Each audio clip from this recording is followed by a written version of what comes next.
بسم الله الرحمن الرحيم ثم قست قلوبكم من بعد ذلك فهي كالحجارة أو أشد قسوة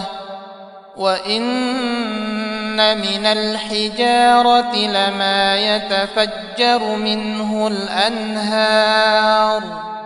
وإن منها لما يشقق فيخرج منه الماء وإن منها لما يهبط من خشية الله وما الله بغافل عما تعملون إن الذين يكتمون ما أنزل الله من الكتاب ويشترون به ثمنا قليلا أولئك ما يأكلون في بطونهم إلا النارا ولا يكلمهم الله يوم القيامة ولا يزكيهم ولهم عذاب أليم أولئك الذين اشتروا الضلالة بالهدى والعذاب بالمغفرة فما أصبرهم على النار ذلك بأن الله نزل الكتاب بالحق وإن الذين اختلفوا في الكتاب لفي شقاق بعيد طه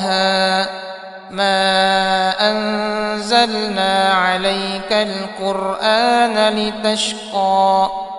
إلا تذكرة لمن يخشى تنزيلا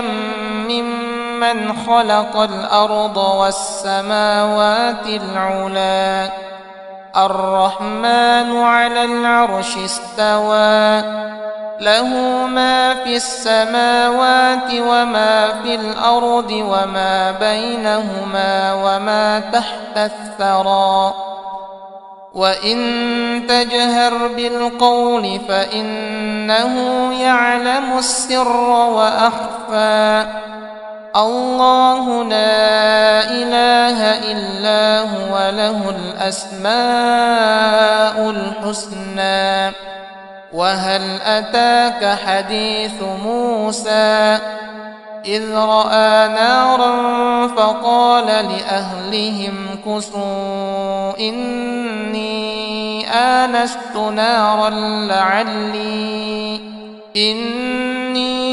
آنست نارا لعلي آتيكم منها بقبس أو أجد على النار هدى والسماء ذات البروج واليوم الموعود وشاهد ومشهود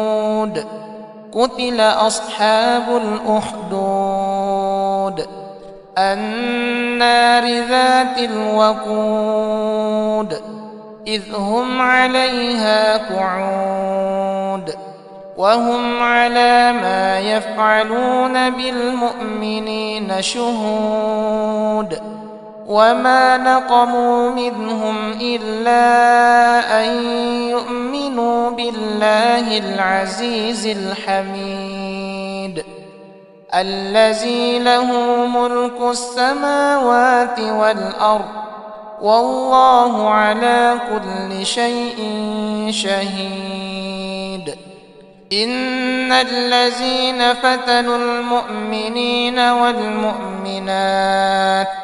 ثم لم يتوبوا فلهم عذاب جهنم ولهم عذاب الحريق